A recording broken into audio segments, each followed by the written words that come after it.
My dear students, welcome to Learn Easy YouTube channel. Like, share, and subscribe.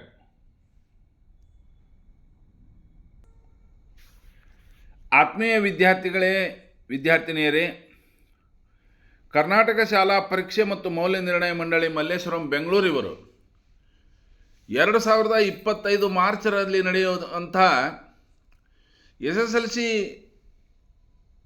ಪ್ರಶ್ನೆ ಪತ್ರಿಕೆಗೆ ಸಂಬಂಧಪಟ್ಟಂತೆ ನಮ್ಮ ದ್ವಿತೀಯ ಭಾಷೆ ಇಂಗ್ಲೀಷಿಗೆ ಸಂಬಂಧಪಟ್ಟಂತೆ ಇತ್ತೀಚೆಗಷ್ಟೇ 2 ಮಾದರಿ ಪ್ರಶ್ನೆ ಪತ್ರಿಕೆಗಳನ್ನು ಬಿಡುಗಡೆಗೊಳಿಸಿದ್ದು, ಅದರಲ್ಲಿ ಮಾದರಿ ಪ್ರಶ್ನೆ ಪತ್ರಿಕೆ 1 ನಾನೀಗ ನಿಮ್ಮೊಂದಿಗೆ ಚರ್ಚೆ ಮಾಡ್ತಾ ಇದ್ದೀನಿ. ಆ ಎಲ್ಲ ಪ್ರಶ್ನೆಗಳನ್ನು ನಿಮಗೆ ತೋರಿಸ್ತಾ ಇದ್ದೀನಿ, ಒಂದು ಸಲ ನೋಡ್ಕೊಳ್ರಿ. ಈ ಒಂದು ವಿಡಿಯೋದಲ್ಲಿ ಕೇವಲ 1ರಿಂದ 24 ಪ್ರಶ್ನೆಗಳವರೆಗೆ ನಾನು ಚರ್ಚೆ ಮಾಡ್ತಾ ಇದ್ದೀನಿ ನಿಮ್ಮೊಂದಿಗೆ.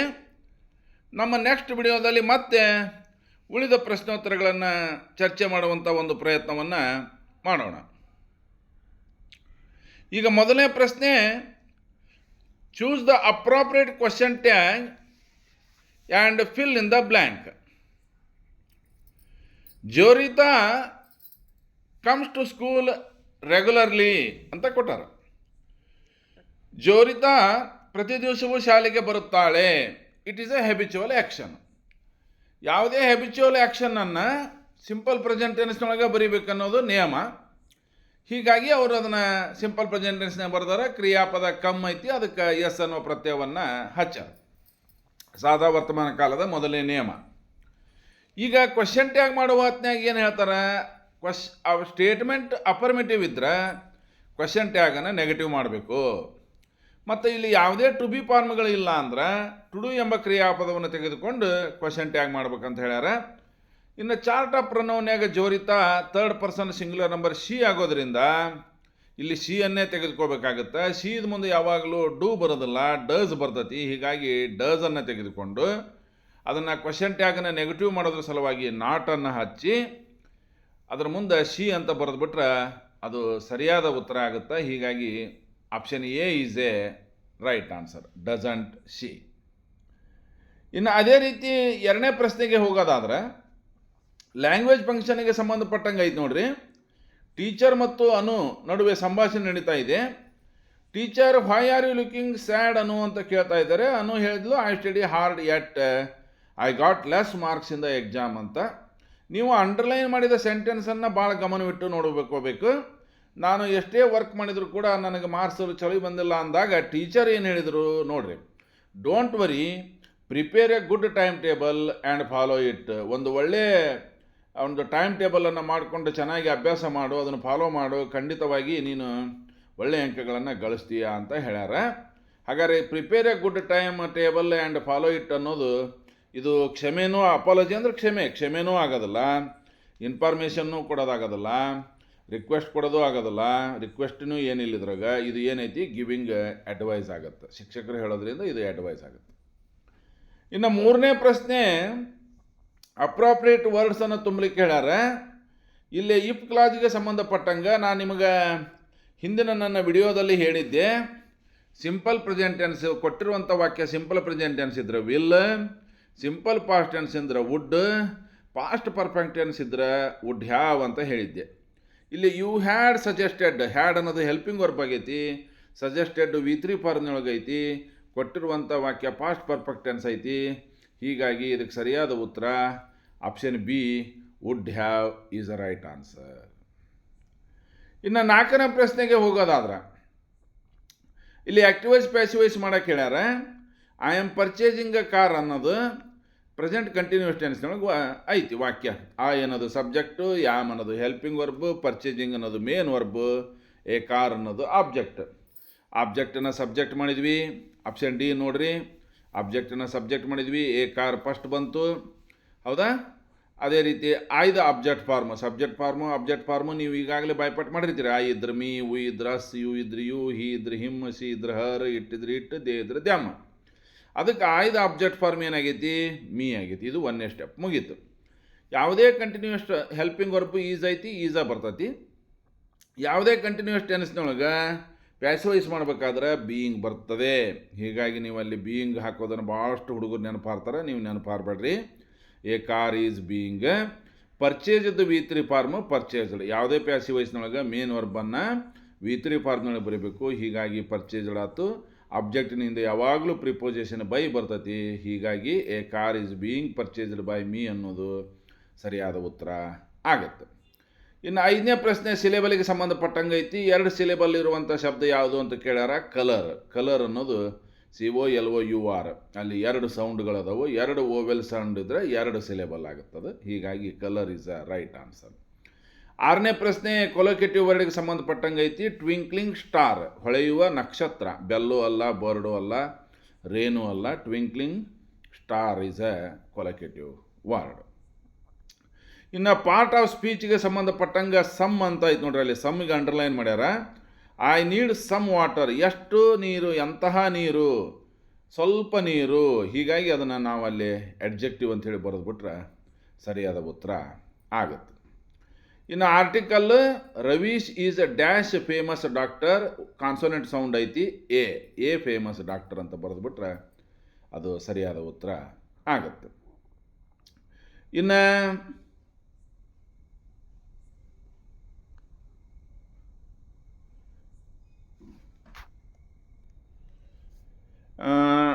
ಒಂಬತ್ತನೇ ಪ್ರಶ್ನೆ Raghu goes to school. Preposition ತುಂಬ ಕೇಳ್ಯಾರ. ಆನ್ ಫೂಟ್ ಅಂತ ಬರೆದ್ಬಿಟ್ರೆ on is a right answer. ಇನ್ನು 10ನೇ ಪ್ರಶ್ನೆ ಲಿಂಕರಿಗೆ ಸಂಬಂಧಪಟ್ಟಂಗೆ ಐತಿ. Should we go to Hubli by train or bus. OR ಅಂತ ಬರೆದ್ಬಿಟ್ರೆ ಅದು ಸರಿಯಾದ ಉತ್ತರ ಆಗುತ್ತೆ.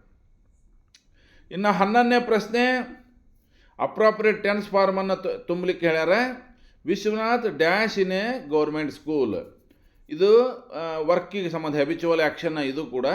ಹೀಗಾಗಿ ಇದನ್ನು ಸಿಂಪಲ್ ಪ್ರೆಸೆಂಟ್ ಟೆನ್ಸ್ ಮಾಡಬೇಕು. Vishwanath works in a government school ಅಂತ ಮಾಡಿಬಿಟ್ರೆ ಸರಿಯಾದ ಉತ್ತರ ಆಗುತ್ತೆ. ವರ್ಕ್ಸ್ ಹಚ್ಚಬೇಕು. ಸಾದಾ ವರ್ತಮಾನ ಕಾಲದ ಮೊದಲನೇ ನಿಯಮ. ಇನ್ನು correct form of word resign ಅಂತ ಕೊಟ್ಟಾರ. Resign the correct form of word resignation.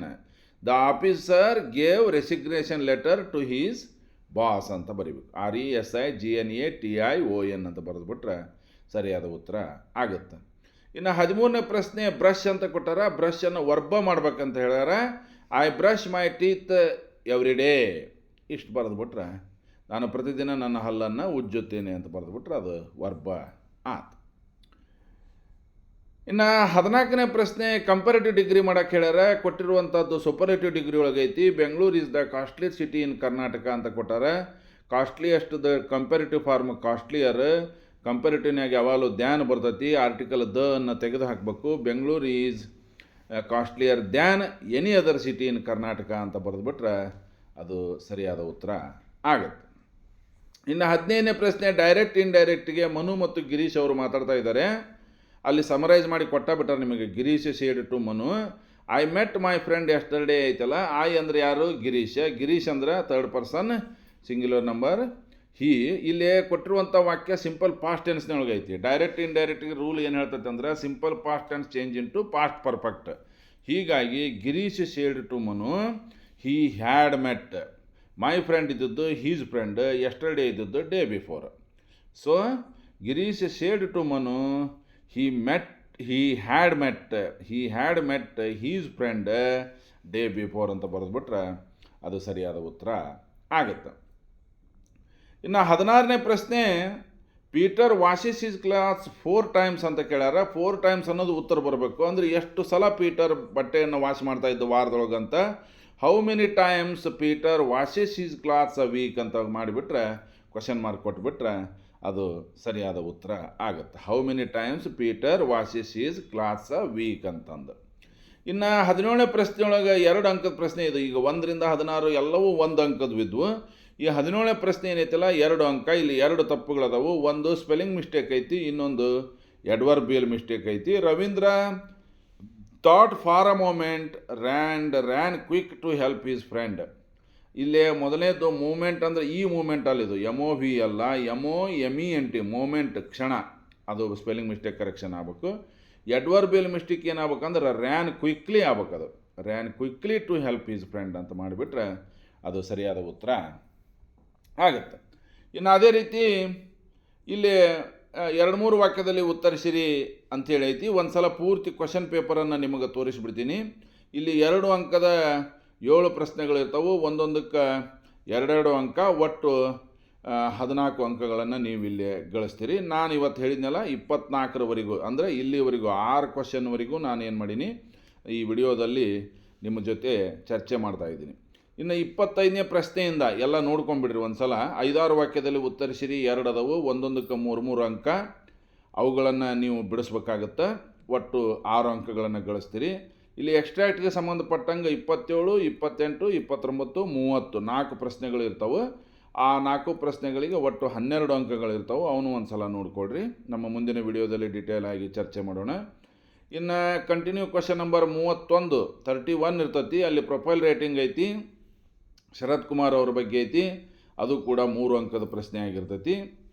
ಇನ್ನು 32ನೇ ಪ್ರಶ್ನೆ ಡೆವಲಪ್ ದಿ ಸ್ಟೋರಿ, ಅದು ಕೂಡ 3 ಮಾರ್ಕ್ಸಿಂದ ಇರ್ತೈತಿ. 33ನೇ ಪ್ರಶ್ನೆ ಪಿಕ್ಚರ್ ಡಿಸ್ಕ್ರಿಪ್ಷನ್, ಚಿತ್ರದಲ್ಲಿ ನೀವೇನು ನೋಡ್ತೀರಿ ಅದನ್ನು ಅಲ್ಲೇ ಬರಿಬೇಕಾಗತ್ತೆ. ಒಂದು ಪ್ಯಾರಾಗ್ರಾಫ್ನಾಗ ಮುಗಿಸ್ಬೇಕು. ಅದು ಕೂಡ 3 ಅಂಕದ ಪ್ರಶ್ನೆ ಆಗಿರ್ತೈತಿ. ಆಮೇಲೆ ಅಂಧ ವಿದ್ಯಾರ್ಥಿಗಳಿಗೆ ಇದು ಬೇರೆ ಸ್ವಂತ ವಾಕ್ಯ ಮಾಡೋಕ್ಕೆ ಹೇಳಿರ್ತಾರೆ, ಅದು ಎಲ್ಲರಿಗೂ ಅಲ್ಲ. ಇನ್ನು 34ನೇ ಪ್ರಶ್ನೆ ಮತ್ತು ಕ್ವಾಲಿಟಿ ಆಫ್ ಮರ್ಸಿ ಬಗ್ಗೆ ಐತೆ ನೋಡ್ರಿ. The throned monarch better than his crown, ಅದೇ ನುಡಿಯನ್ನು ಸ್ಟ್ಯಾಂಜಾ ಕೊಟ್ಟಾರೆ, ಅದನ್ನಾರ ಬರಿಬೋದು. ಅದು ಬ್ಯಾಡಪ್ಪ ಅಂದ್ರೆ ಬ್ಲೈಂಡ್ ಬಾಯಿಂದ ಕೊಟ್ಟ ನೋಡ್ರಿ, ಮೈ ಡೇ ಆರ್ ನೈಟ್, ಅದನ್ನಾರ ಬರಿಬೋದು ನೀವು. ನಾನು ಮೊದಲೇ ಹೇಳಿ ನಿಮಗೆ ಹೆಚ್ಚು ಕೇಳೋದು ಕ್ವಾಲಿಟಿ ಆಫ್ ಮರ್ಸಿ ಅಥವಾ ಬ್ಲೈಂಡ್ ಬಾಯ್ ಅಂತ. ಅದನ್ನು ನಾವು ಚರ್ಚೆ ಮಾಡೋಣ. 35ನೇದು ಪ್ಯಾರಾಗ್ರಾಫ್ ಐತೆ ನೋಡ್ರಿ. ಪ್ಯಾರಾಗ್ರಾಫ್ ಐತಿ, ಆ ಪ್ಯಾರಾಗ್ರಾಫನ್ನು ಓದ್ಕೋಬೇಕು. ಪ್ಯಾರಾಗ್ರಾಫಿನ ಕೆಳಗೆ 2 ಅಂಕದ 2 ಪ್ರಶ್ನೆಗಳು ಅದಾವೆ. ಆ 2 ಪ್ರಶ್ನೆಗಳಿಗೆ ನೀವು ಉತ್ತರವನ್ನು ಬರೀಬೇಕಾಗಿತ್ತು. ಇನ್ನು 36ನೇ ಪ್ರಶ್ನೆ 4 ಅಂಕದ 1 ಪ್ರಶ್ನೆಗೆ ಉತ್ತರ ಬರೀಬೇಕು. ಆದರೆ ಕೊಡೋದು 3 ಕೊಟ್ಟಿರ್ತಾರೆ. ಆದರೆ ಕನಿಷ್ಠ ಉತ್ತರ 8ರಿಂದ 10 ಸಾಲುಗಳಷ್ಟು ಆಗಬೇಕು ಅಂತ ಕೇಳ್ಯಾರ. ನಿಮಗೆಲ್ಲ ನಾನು ಮೊದಲೇ ತಿಳಿಸಿದಂತೆ, ಮೊದಲನೇದ್ದು ಗ್ರ್ಯಾಂಡ್ ಕ್ಲೆಮ್ ಸೆಟ್ರಿ ಮೇಲೆ, 2ನೇದ್ದು ಬ್ಯಾಲೆಡ್ ಆಫ್ ದಿ ಟೆಂಪೆಸ್ಟ್ ಮೇಲೆ.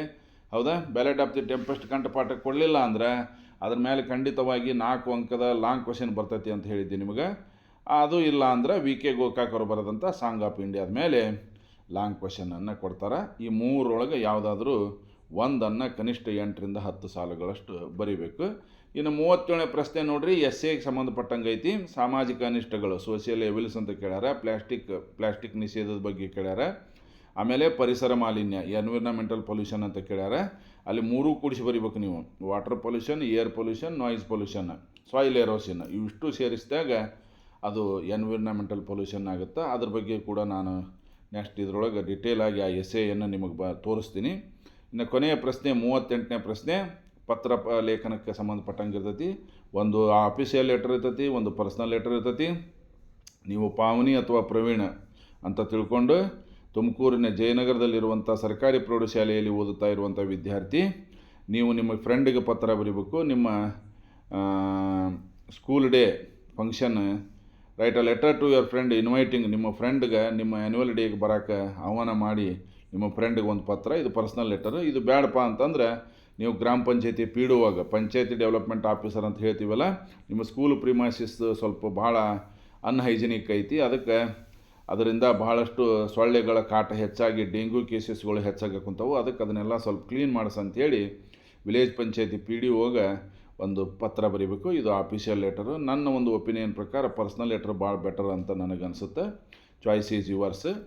ಈಗ ಇವಿಷ್ಟು ಪ್ರಶ್ನೆಗಳನ್ನು ನೀವು ನೋಡಿಕೊಡ್ರಿ.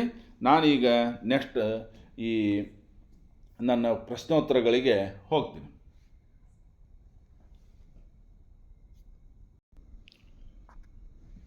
ಪ್ರಶ್ನೆ ಸಂಖ್ಯೆ 18. How was Swami honoured by his classmates, teachers and headmaster ಅಂತ ಕೇಳ್ಯಾರ.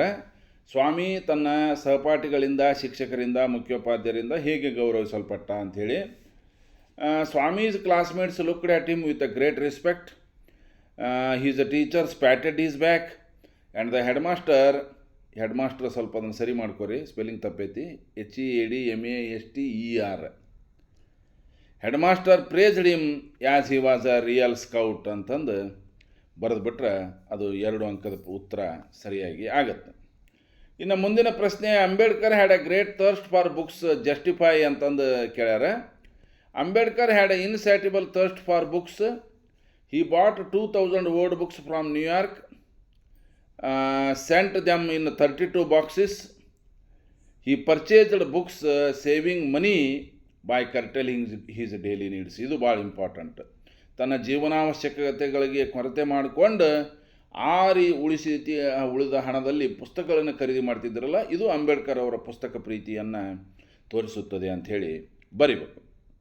ಇನ್ನು ಅದೇ ರೀತಿ, what attempts did Smita make to fulfil Ananth's wish. Ananth's spelling ತಪ್ಪಾಗೈತೆ ನೋಡ್ರಿ ಅಲ್ಲಿ, ಅದನ್ನು ಸ್ವಲ್ಪ ಸರಿ ಮಾಡ್ಕೊರಿ.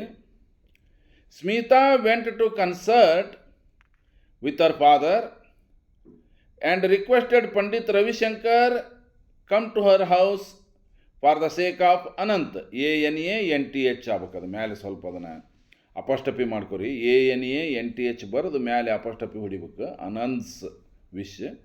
ಇಲ್ಲೇ Smita went to concert with our father and requested Pandit Ravishankar come to our house for the sake of Ananth and explain his condition, so Ravishankar come to Ananth's house ಅಂತ ಬರೆದ್ಬಿಟ್ರೆ ಸ್ಮಿತಾಳ ಅಟೆಂಪ್ಟ್ಸ್ ಏನನ್ನೋದು ಅದು ಉತ್ತರ ಸರಿಯಾಗಿ ಆಗುತ್ತೆ. ಇನ್ನು 21ನೇ ಪ್ರಶ್ನೆ, why does Kelis Burock say scientist are the most practical people in the world. Kelis Burock ಅವರು ವಿಜ್ಞಾನಿಗಳು ಭಾಳ ಪ್ರಾಕ್ಟಿಕಲ್ ಆದಂಥ ಜನ ಅಂತ ಯಾಕೆ ಹೇಳಿದರು ಅಂತ ಬರೆದ್ರೆ, because answer, science is an exciting adventure that provides major reward from the discovery itself ಅಂತ ಬರೆದ್ಬಿಟ್ರೆ ಅದು ಸರಿಯಾದ ಉತ್ತರ ಆಗುತ್ತೆ. ಇನ್ನು 22ನೇ ಪ್ರಶ್ನೆಗೆ ಹೋಗೋದಾದರೆ, describe the feelings of jazz player while he was playing the music. ಸಂಗೀತವನ್ನು ನುಡಿಸುವಂಥ ಸಂದರ್ಭದಲ್ಲಿ ಜಾಜ್ ಪ್ಲೇಯರ್ನ ಭಾವನೆಗಳು ಏನಾಗಿದ್ದವು ಅಂತ ಕೇಳ್ಯಾರ. ಆರಂಭದಲ್ಲಿ ಜಾಜ್ ಪ್ಲೇಯರ್ನ ಮುಖ ಅಷ್ಟೊಂದು ಕಳ ಇರಲಿಲ್ಲ. The jazz player at first has a every expression on his face. When he starts to play music he filled with a new life. ಯಾವಾಗ ಸುಶ್ರಾವ್ಯವಾಗಿ ಸಂಗೀತವನ್ನು ನುಡಿಸೋಕ್ಕಂತೂ ಅವನಲ್ಲಿ ಏನೋ ಒಂದು ಚೈತನ್ಯ ಬಂದಂಗಾತು. There is a power in his music. ಅಂಥ ಒಂದು ಮಾಂತ್ರಿಕ ಶಕ್ತಿ ಆ ಸಂಗೀತದಲ್ಲಿ ಇತ್ತು. Which draws people to listen. ಅದು ಎಲ್ಲರನ್ನ ಕೇಳುವಂಗೆ ಮಾಡಿತು ಅಂತ ಬರೆದುಬಿಟ್ರೆ ಅದು ಸರಿಯಾದ ಉತ್ತರ ಆಗುತ್ತೆ. ಇನ್ನು 23ನೇ ಪ್ರಶ್ನೆ ಸಪ್ಲಿಮೆಂಟ್ ರೀಡಿಂಗ್ ಸಂಬಂಧಪಟ್ಟಂಗೆ ಐತೆ ನೋಡ್ರಿ. ಇದು ನಾರಾಯಣಪುರ ಇನ್ಸಿಡೆಂಟ್ನಿಂದ ಪ್ರಶ್ನೆಯನ್ನು ಆಯ್ಕೆ ಮಾಡಿಕೊಂಡಾರ. ನಿಮಗೆ ಯಾವಾಗಲೂ ಹೇಳೀನಿ, 1ನೇ ಪಾಠ ಅಥವಾ 2ನೇ ಪಾಠದಾಗ 1 ಪರ್ಫೆಕ್ಟ್ ಆಗಬೇಕು, 3ನೇದು ಅಥವಾ 4ನೇದ್ರಾಗ 1 ಪರ್ಫೆಕ್ಟ್ ಆಗಬೇಕು. 4 ಪರ್ಫೆಕ್ಟ್ ಆಗುವಂಥ ಅವಶ್ಯಕತೆ ಇಲ್ಲ. ಹೀಗಾಗಿ ಇಲ್ಲಿ 6 ಅಂತ ಕೊಟ್ಟಿರ್ತಾರೆ. 1ನೇ ಪ್ರಶ್ನೆ ನಾರಾಯಣಪುರ ಇನ್ಸಿಡೆಂಟ್ನಿಂದ, why were Babu and Manju disappointed the way the students marching. ಮೌನ ಮೆರವಣಿಗೆಯನ್ನು ನೋಡಿ ಬಾಬು ಮತ್ತು ಮಂಜು ಅವರು ಯಾಕೆ ಡಿಸಪಾಯಿಂಟ್ ಆದರು ಅಂತ ಕೇಳ್ಯಾರ. ಬಿಕಾಸ್ ದ ಸ್ಟೂಡೆಂಟ್ಸ್ ಅಲ್ಲಿ no slogan, no shouting, they move silently and peacefully. ಅವರು ಮೌನವಾಗಿ ಸಾಗ್ತಾ ಇದ್ರಲ್ಲ, ಇದನ್ನು ನೋಡಿ ಇದು ಏನು ಸ್ಟ್ರೈಕ್ ಮಾಡಕ್ಕಂತಾರೋ ಮರಾಯ ಅಂತಂದು ಬಾಬು ಮತ್ತು ಮಂಜು ಏನಾದರೂ ಡಿಸಪಾಯಿಂಟ್ ಆದರು ಅಂತ ಬರೆದುಬಿಟ್ರೆ ನೀವು ಸರಿಯಾದ ಉತ್ತರ ಆಗುತ್ತೆ. ಇನ್ನು ಇದು ಬೇಡಪ್ಪ ಅಂತಂದ್ರೆ, how did Dicky Dolma prepare herself to scale Mount Everest. Mount ಎವರೆಸ್ಟನ್ನು ಏರಲಿಕ್ಕೆ ಡಿಕ್ಕಿ ಡೋಲ್ಮಾ ಯಾವ ರೀತಿ ತನ್ನದೇ ಆದ ರೀತಿಯೊಳಗೆ ಪ್ರಿಪೇರ್ ಆದಲು ಅಂತ ಕೇಳ್ಯಾರ. ಮೊದಲ Dolma takes a physical training. ಮೊದಲ ದೈಹಿಕ ತರಬೇತಿಯನ್ನು ಪಡ್ಕೊಂಡ್ಲು, ಆಮೇಲೆ ಮಾನಸಿಕ ಮೆಂಟಲ್ ಪ್ರಿಪ್ರೇಷನನ್ನು ಮಾಡಿಕೊಂಡ್ಲು, and gaining mountaineering experience at least daily 4 hours. ಪ್ರತಿ ದಿವಸ ದಿನಕ್ಕೆ 4 ತಾಸುಗಳಷ್ಟು ಪರ್ವತಾರೋಹಣವನ್ನು ಮಾಡಿ ಆಕಿ ಅದಕ್ಕೆ ಪ್ರಿಪೇರ್ ಆದಲು ಅಂತ ಬರೆದುಬಿಟ್ರೆ ಅದು ಸರಿಯಾದ ಉತ್ತರ ಆಗುತ್ತೆ. ಇನ್ನು 24ನೇ ಪ್ರಶ್ನೆ, why life for Hanif in the beginning was never smooth sail. Hanif ಅವರ ಆರಂಭಿಕ ಜೀವನ ಅಷ್ಟಕ್ಕೊಂದು ಏನು ಸ್ಮೂತ್ ಆಗಿರಲಿಲ್ಲ ಅಂತ ಹೇಳ್ಯಾರ. ಯಾಕಂತ ಕೇಳ್ಯಾರ. ಯಾಕಂದ್ರೆ ಹನೀಫ್ 8 ವರ್ಷದವನಿದ್ದಾಗಲೇ ತಂದೆಯನ್ನು ಕಳ್ಕೊಂಡಲ್ಲ, ಅದ ವಿಷಯವನ್ನು ಬರೀಬೇಕಿಲ್ಲ. When Hanif was 8 years old, he lost his father. He had to take the responsibility. ಇಡೀ ಕುಟುಂಬದ ಜವಾಬ್ದಾರಿಯನ್ನು ತೆಗೆದುಕೊಂಡ. To look after his brothers. ತನ್ನ ಸಹೋದರನ ನೋಡಿಕೊಳ್ಳೋದ್ರ ಜೊತೆಗೆ ಅವರ ತಾಯಿ ಒಬ್ಬ ವೋಕಲ್ ಆರ್ಟಿಸ್ಟ್ ಆಗಿರೋದ್ರಿಂದ ಅವಳು ಹೆಚ್ಚು ಮನೆಯಲ್ಲಿ ಇರ್ತಾ ಇರಲಿಲ್ಲ. ಹೀಗಾಗಿ they had to do their work themselves. ತಮ್ಮ ಕೆಲಸವನ್ನು ತಾವೇ ಮಾಡಿಕೊಳ್ಳುತ್ತಾ ಅವರು ಜೀವನವನ್ನು ಸಾಗಿಸಬೇಕಾಗಿತ್ತು. ಹೀಗಾಗಿ ಹನೀಫರಿಗೆ ಆರಂಭಿಕ ಜೀವನ ಅಷ್ಟೊಂದು ಸ್ಮೂತ್ ಇರಲಿಲ್ಲ ಅಂತ ಬರೆದುಬಿಟ್ರೆ ಅದು ಸರಿಯಾದ ಉತ್ತರ ಆಗುತ್ತೆ. ಇದು ಬೇಡಪ್ಪ ಅಂದ್ರೆ, ಬರ್ಡ್ ಆಫ್ ಹ್ಯಾಪಿನೆಸ್ ಕೊನೆಯ ಸಪ್ಲಿಮೆಂಟ್ ರೀಡಿಂಗ್ನಿಂದ ಕೇಳ್ಯಾರ. What hardship did Wangzi undergo on is way to find the bird of happiness. ಸಂತೋಷದ ಪಕ್ಷಿಯನ್ನು ತರಲಿಕ್ಕೆ ಹೋದಂಥ ವಾಂಗ್ಜಿಯ ಏನೇನು ಕಷ್ಟಗಳನ್ನು ಎದುರಿಸಬೇಕಾತಂತ ಕೇಳ್ಯಾರ. At the beginning road was full of stones. ಇಲ್ಲಿ 3 ಜನ ಮಾನ್ಸ್ಟರ್ಗಳು ಬರ್ತಾರಲ್ಲ, ಅವ್ರು ಏನೇನು ತೊಂದರೆ ಕೊಟ್ಟರು ಅನ್ನೋದನ್ನು ನೀವು ಬರೆದು ಬಿಡ್ಬೇಕು. ಆರಂಭದಲ್ಲಿ ಕಲ್ಲು ಮುಳ್ಳುಗಳಿಂದ ಕೂಡಿದ ಹಾನಿಯಾಗಿತ್ತು, ಆದರೂ ಕೂಡ ತನ್ನ ದಾರಿಯನ್ನು ಮುಗಿಸಿ ಆತ ಮುಂದೆ ಮುಂದೆ ಸಾಗಿದ. ಕಾಲುಗಳಿಂದ ನಡೆಯೋಕ್ಕಾಗಲಾರ್ದ ಇದ್ದಾಗ ಕೈಗಳನ್ನು ಊರಿ ನಡೆದ. ಸುಮಾರು ಗಾಯಗೊಂಡಂಥ ಸಂದರ್ಭದಲ್ಲಿಯೇ ಸುಮಾರು 900 ಮೈಲುಗಳಷ್ಟು ಪ್ರಯಾಣವನ್ನು ಬೆಳೆಸಿದೆ. ಕೊನೆಗೆ ಆತ ಗುರಿಯನ್ನು ಸಾಧಿಸಿದಾಗ ಕೇವಲ ಅವನ ಮೈಯೊಳಗೆ ಎಲುಬು ಮತ್ತು ಚರ್ಮ ಮಾತ್ರ ಇತ್ತು ಅಂತಂದು ನೀವು ಬರೀಬೇಕಾಗುತ್ತೆ. ಅದನ್ನು ಉತ್ತರವನ್ನು ಇಲ್ಲಿ ತೋರಿಸೀನಿ, ಅದನ್ನು ಬರ್ಕೋರಿ. ಆತ್ಮೀಯ ವಿದ್ಯಾರ್ಥಿಗಳೇ, ಇಲ್ಲಿಗೆ ಈ ವಿಡಿಯೋವನ್ನು ಇಲ್ಲಿ ಮುಗಿಸ್ತಾ ಇದ್ದೀನಿ. ಇದೇ ಮಾದರಿ ಪ್ರಶ್ನೆ, ಮೊದಲನೇ ಮಾದರಿ ಪ್ರಶ್ನೆ ಪತ್ರಿಕೆ ಉಳಿದ ಪ್ರಶ್ನೋತ್ತರಗಳನ್ನು, ಅಂದರೆ 25ರಿಂದ ಉಳಿದ ಪ್ರಶ್ನೋತ್ತರಗಳನ್ನು ನಮ್ಮ ಮುಂದಿನ ವಿಡಿಯೋದಲ್ಲಿ ಆದಷ್ಟು ಬೇಗನೆ ಮಾಡಿ ಅಪ್ಲೋಡ್ ಮಾಡ್ತಾ ಇದ್ದೀನಿ ಅಂತ ಹೇಳುತ್ತಾ, ಇದೆಲ್ಲ ನಿಮಗೆ ಭಾಳಷ್ಟು ಹೆಲ್ಪ್ ಆಗುತ್ತೆ ಅಂತ ಭಾವಿಸ್ತಾ ಈ ವಿಡಿಯೋವನ್ನು ಇಲ್ಲಿಗೆ ಮುಗಿಸ್ತಾ ಇದ್ದೀನಿ. Thank you very much.